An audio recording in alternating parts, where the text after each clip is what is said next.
বড় বড় বক্তা ওয়াজ করে চলে গেছে। আমি সবার শেষে শোনেন, আমার বাড়ি ডায়মন্ড হারবার। আমাদের পাড়ায় একটা লোক 55 বছর বয়স, আর আমাদের ডায়মন্ডে বড় বড় ডাক্তার বসে, বুঝতে পেরেছে?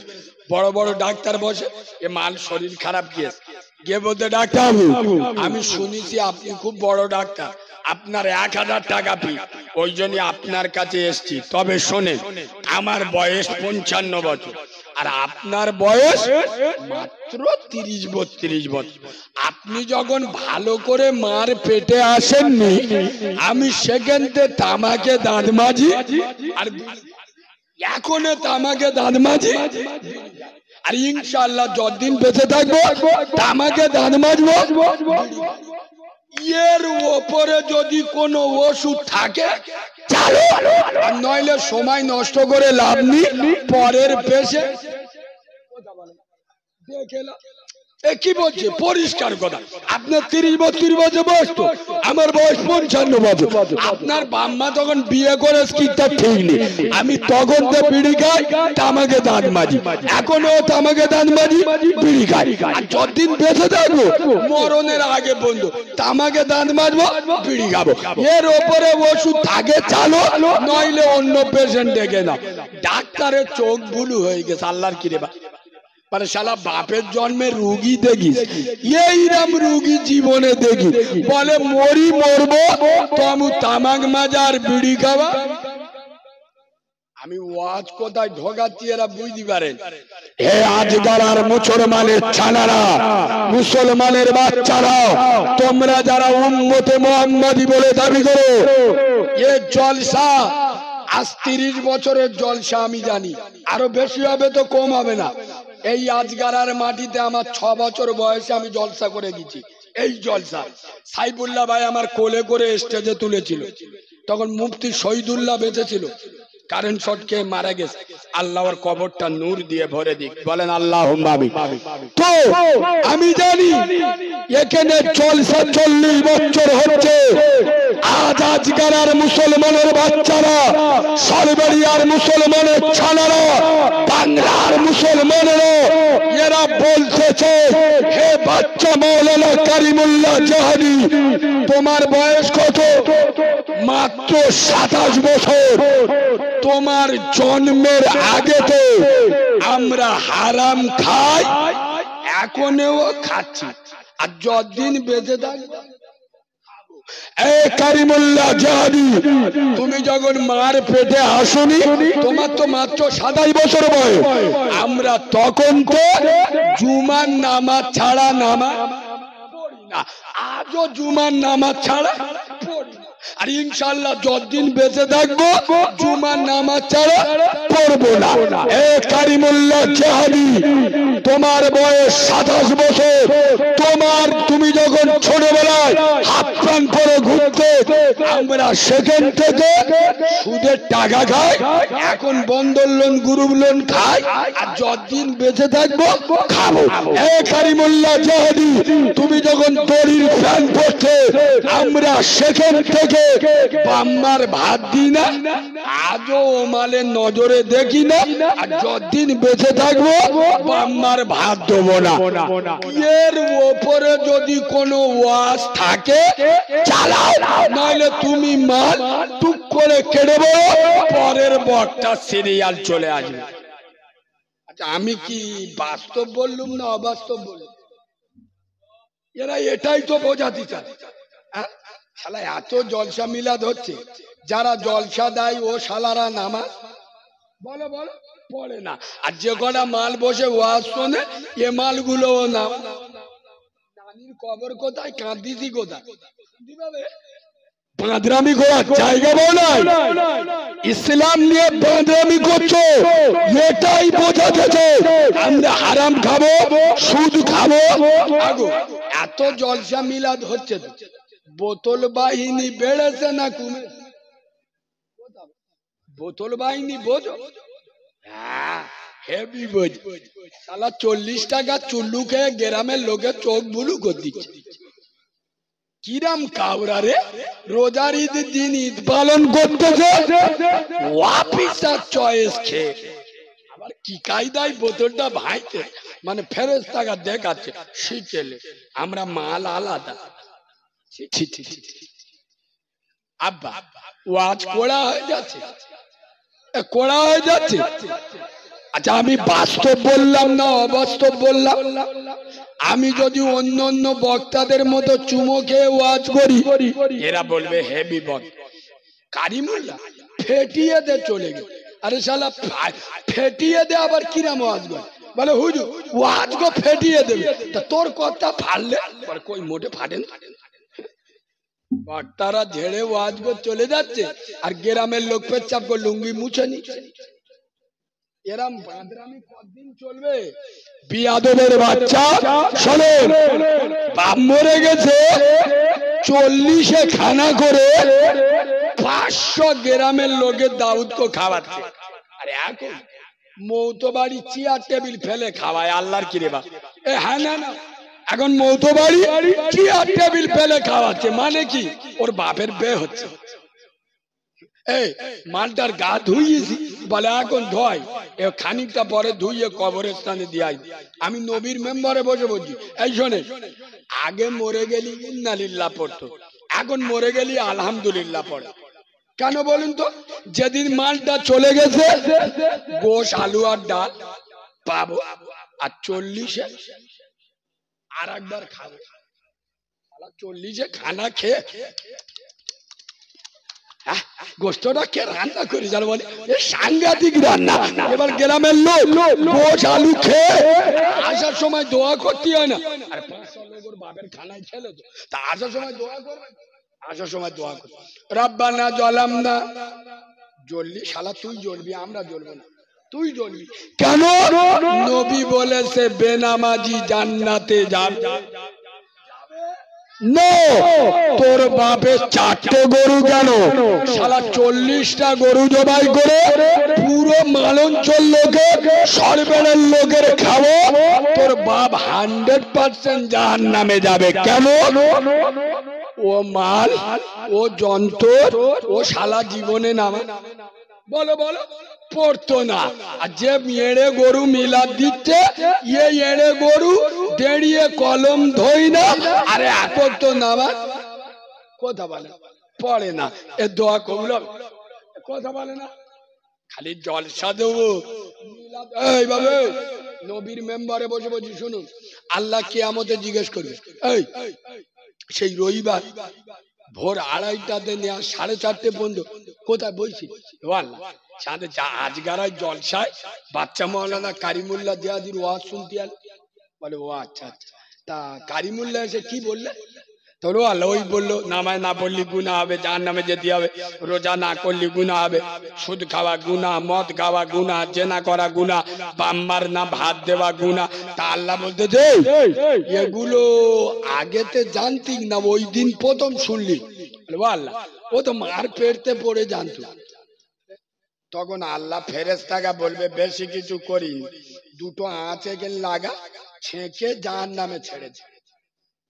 মুসলমানের ছানারা কত নিকৃষ্ট, যেটা জানে তার জন্য সারা রাত জেগে বসে ওয়াজ শুনতে। আরে বিয়াদবের বাচ্চা, এশার নামাজ পড়ে তো জলসা শুনতে হবে, বড় যা মস্তানি করে ঘুমা আর এসে ফজরের নামাজ পড়। খোদার কসম আল্লাহ তোর নামটা তার ওলির খাতায় তুলে দেবে। সুবহানাল্লাহ। আল্লাহ জিজ্ঞেস করবে জলসা শুনি, এরা এশার নামাজ পড়েন, ফজরের নামাজ পড়বেন জলসা শুনতে। এই কথাগুলো বললে আমি যদি এখানে চুমো খাওয়ার মতো বলি, আব্বা আব্বা সব কিছুর মালিক কে? বলো বলো, সব কিছুর মালিক কে? পাক্কা চিটিং বাজ। এই প্রমাণ না দিতে পারলে আমি মৌলবি নয়। শোনেন, এসব কথা বলতে গেলে পাবার নিয়ে বলতে হয়। এখানে বসে বলছেন সব কিছুর মালিক আল্লাহ। ফজরে মসজিদে ডেকেছিল কে? করিমের বেটা। এ মনে মনে করতে যে আমাদের জালালের নাতি আজান দেয় ওইটি ডেকেছে। ডাকটা কাক? আরে জোরে বলে এখানে বসে বলছেন সব কিছুর মালিক আল্লাহ। সব কিছুর মালিক যদি আল্লাহ হবে, সেই আল্লাহ ফজরে ডাকলো, বোর গোলা জড়ে কে কে শুয়েছিলে বলো? এই কথাগুলো বললি আমি খারাপ, আমি ডাইরেক্ট শর্ট করতেছি, বলতি তো পয়সা লাগে না। মুসলমান মুসলমান উম্মতে মুহাম্মদ গরুর গোশত খায় আর ছোটবেলায় চাট কেটে দে। এখানে বসে সব কিছুর মালিক আল্লাহ। তা সব কিছুর মালিক যদি আল্লাহ হবে, সেই আল্লাহ ফজরে ডাকলো তো তা বোর গোলা জোড়ে শুয়েছিল বাঁদরের বাচ্চা। এখানে বসে ফেরেশতার সামনে কাঁচা মিছে কথা। আমি যদি এখানে বলি আব্বা, ও উঠে যাচ্ছে গায়ে লেগেছে কি জিজ্ঞেস কর, এ বাবু কি হস বলবি তো? খুব জোর পেয়েছে জান মাদোগা অত মুত পাই কান্দে বেহলিয়াগা জীবন শেষ। রাম ভক্ত হনুমান বউ ভক্ত জানি না, তোমরা বলো। বাবু এখানে যদি আমি বলি আল্লাহকে ভয় করেন, আচ্ছা জাহান্নামের ভয় হয় যে জাহান্নামে ঈসার মতো নবী কিয়ামতের কঠিন পরিস্থিতি জাহান্নামের আগুন দেখে বলবে আল্লাহ আমার মা মারিয়াম কি বিচার করবে তুমি আলাদা করো, আমার বাঁচাও। মুসার মতো নবী বলবে বাঁচাও, ইব্রাহিমের মতো নবী বলবে বাঁচাও, নূহুর মতো নবী বলবে বাঁচাও। সেই জাহান্নামের ভয় করেন? আর বলবেন তো করেন। কবরের ভয় করেন? পাক্কা মিছে কথা। এ মুসলমানের ছানারা যদি আল্লাহকে ভয় করত, আজান হতো বাজারে চার দোকানে বসত। এরা যদি খোদাকে ভয় করত, জাহান্নামের ভয় করত, নিজেদের বাড়ির মেয়েগুলো বন্ধন লোন গ্রুপ লোনে পাঠাতো। এরা যদি কবরের ভয় করত, মদের গেলাস হাতে তুলত। এরা যদি আল্লাহকে প্রকৃত ভয় করত, বাম্মার গায়ে হাত। কথা বলে না। তবে এখানে আমি একটা কথা বলবো, রাগ হবেন তো? শোনেন, হুকুকুল্লাহ আর হুকুকুল ইবাদ। এই শোনে, আমার রাসূল একদিন ওয়াজ করছে, একবার সুবহানাল্লাহ বলুন। এ সুবহানাল্লাহ কাজ হবেন, জান টক টক লাগবে। একটু মিষ্টি করে সুবহানাল্লাহ বলুন, আর একটু ভালোবাসা দিয়ে সুবহানাল্লাহ বলে। আই আব্বা কে ওয়াজ করছে? আমার নবী ওয়াজ করছে। হাই হাই, আমার নূরে মোহাম্মদী, আমার আব্দুল্লাহর বেটা মোহাম্মদ। আই আমার সোনার সাওয়ারা, তোমরা বলো বলো আমার উম্মতের ভিতরে সব থেকে গরিব কারা? গরিব। তখন সাহাবারা বলছে হুজুর যার বাড়ি নেই সেই গরিব। কেউ বলছে হুজুর যার টাকা পয়সা নেই সে গরিব। কেউ বলছে হুজুর যার জায়গা জমি নেই সে গরিব। নবী বলছেন না, আমার উম্মতের ভিতরে গরিব হলো তারা সারা জীবন 5 ওয়াক্ত নামাজ পড়েছে, রোজা করেছে, হজ করেছে, যাকাত দিয়েছে, দান খয়রাত করেছে, কিন্তু মানুষের হক ফাঁকি দেওয়ার কারণে কিয়ামতের দিন পাওনাদারেরা দাঁড়িয়ে গেছে। ওখান তো টাকা পয়সা দেওয়ার লাইন নেই, তাহলে ওর হজের সব পাওনাদার পেয়ে গেল, জাকাতের সব পাওনাদার পেয়ে গেল, ও দান খয়রাতের সব পাওনাদার পেয়ে গেল। একটা সময় ওর নেকি শেষ, কিন্তু পাওনাদার এখন বাকি। তখন কি করবে? পাওনাদার ধরো জেনা করবে, জেনার গুনাহ এর মাথায় দেওয়া হবে। সারা জীবন জেনা করেনি, কিন্তু জেনার গুনাহ নিতে হবে। সারা জীবন মদ খায়নি, মদ খোরের গুনাহ মাথায়। সারা জীবন অন্যায় করেনি, কিন্তু অন্যায়কারীর গুনাহ মাথায় নিয়ে শেষে জাহান্নামে যাবে। ওই জন্য নবী বলেছেন হুকুকুল্লাহ আর হুকুকুল ইবাদ। যারা আল্লাহর হক ফাঁকি দেয় আল্লাহ ইচ্ছা করলে মাফ করবে, যারা বান্দার হক ফাঁকি দেয়। কথা বলেন।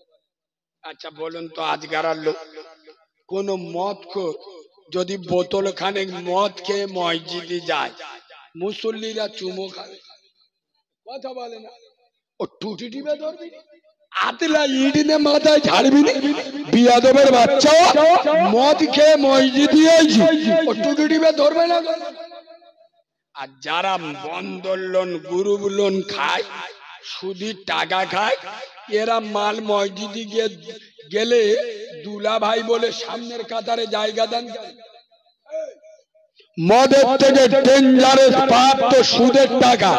রসুল বলে যাচ্ছে যারা সুদ খেলো তারা নিজের মাকে রেপ করলো, সেই রেপ কেসের আসামি মসজিদের সামনের কাতারে দেবে এরা।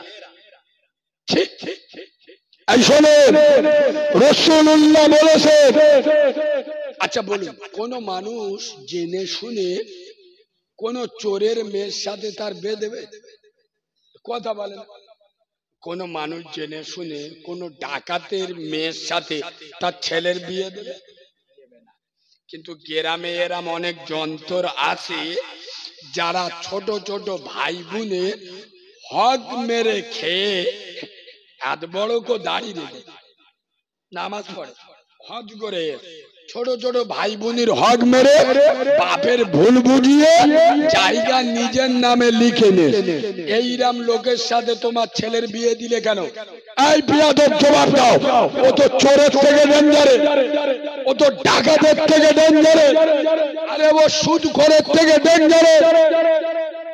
কচি কচি ভাই বোনের হক মেরে খেয়েছে। এই বাবু, নবীর মেম্বারে বসে বলছি, আমার মদিনাওয়ালা নবী যে মহিলার দুধ পান করেছিল সেই মহিলার নাম কি? শুধু হালিমা বলবেন না, সম্মানের সাথে আম্মা জান হালিমা হুজুর। খোদার কসম, এই আম্মা জান হালিমা মদিনার মাটিতে দাঁড়িয়ে বলেছিল, হে বিশ্ববাসী কান খুলে শুনে নাও, আমার শিশু মুহাম্মদ সাল্লাল্লাহু যতদিন আমার স্তনের দুধ পান করেছে, আমি হালিমা সাক্ষী দিচ্ছি, যেহেতু আমার স্তনের দুধ আমার বাচ্চা খেয়েছে, আমার বাচ্চা মুহাম্মদ যতদিন দুধ খেয়েছে একটা স্তনের দুধ খেয়েছে, দ্বিতীয় স্তনে জীবনে মুখ দেয় কেন? আমার একটা নিজের ছেলে ওনার দুদু ভাই আব্দুল্লাহর জন্য রেখে দিত, যে নবী মায়ের কোলে বসে ভাইয়ের হক মারে না। তুমি মালটা সেই নবীর উম্মত বলে দাবি করো যে নবী 6 মাস বয়সে ভাইয়ের অধিকার কেড়ে খায়। তুমি তো সেই উম্মতে মুহাম্মাদি। এই যারা ভাইয়ের হক মেরে খায়, ভাইয়ের অধিকার কেড়ে আম্মার ভুল বুঝিয়ে জায়গা লিখে নেয়, এরা খ্রিস্টানের ছানা, ডোমের ছানা, মুসলমানের ছানা নয়। তুই 40 বছর কেন 100 বছর নামাজ পড়, 30টা রোজা রাখ, আজমিরে যা, ফুরফুরায় যা, তুই মাল 100% জাহান্নামে যাবি, লিখে রে। এই শোনে, কাউরা ওর বোর বলতে ছকি নাই দা, তোর বাপের বাড়ি হলো রামপুরি, এই দা রোডের পাশে তোর বাপের অনেক জায়গা, তোর তো হক আছে, তুই তো বাপের মেয়ে, বোর বোধ আছে, এই দা আমার কথা আমি নেব, কিন্তু আমাদের ছেলে বলে আছে, তোর নিজের ছেলে তো, তা তুই বাপের বাড়ি 35 সম্পত্তি যান ছাড়িয়ে নে। বোর বলে দিচ্ছে মানে কি, এ কাউরা ও ওর বোর হকটা সৌর বাড়িতে বুঝে নেবে, নিজের বোনের বাপের 35 সম্পত্তিতে ভাগ দেয়, কথা বলে না, এটা দিবি আর ওটা সৌর বাড়িতে বুঝে নেবে। মানে এসব কি কাউরা বুঝতে পারছে? নরেন্দ্র মোদী মনে করতে নামাজ পড়ে, নামাজ পড়ে বিয়াদব শুধু করে নামাজ হবে। তুই মাল ভাই বোনের হক মেরে খাস, তোর নামাজ হবে? আগে নামাজটা নামাজের মতো কর। নামাজি কোনো ভাইয়ের হক মেরে খায় না, নামাজি কোনো বোনের অধিকার কেড়ে নেয় না। খোদার কসম, আমি নবীর মেম্বারে বসে বলে যাচ্ছি, এখানে যত যুবক বসে আছো, এই যুবক ভাইরা, আমার আব্দুল্লাহর বেটা মদিনার কামলিওয়ালা নবী নূরে মোহাম্মদ বলে যাচ্ছে, যে সমস্ত যুবক ছেলেরা ওর দুটো বোন আর বোনের হক আদায় করেছে, বিয়ের পরে আদরের হাত মাথায় রেখেছে, আমি আব্দুল্লাহর বেটা মোহাম্মদ বলছি ওরা আমার সঙ্গে আল্লাহর দয়ার জান্নাতে থাকবে। বোনের হক আদায় করতে হবে। আহারে, যে বোন তুমি ছোটবেলায় ভাত খেয়ে বাসন সরিয়ে দিয়েছো, তোমার আদরের বোন তোমার এটো বাসনটা মেজে রেখে দিয়েছে, তোমার পরনের কাপড় ময়লা হলে কেচে দিয়েছে, তোমার বাসি বেচো, সারা রাত এড়ে গরুর মতো ঘুমিয়েছিস, সকালবেলা ষাঁড়ের মতো উঠেছিস, তোর বোন তোর বাসি বিছানাটা কেচে ঝেড়ে ভালো করে বিছানা করে দিল, সেই বোন না খেয়ে তোর মুখে আহার তুলে দিল। আরে বোন মানে দ্বিতীয় মা। আমি ভুল বলছি?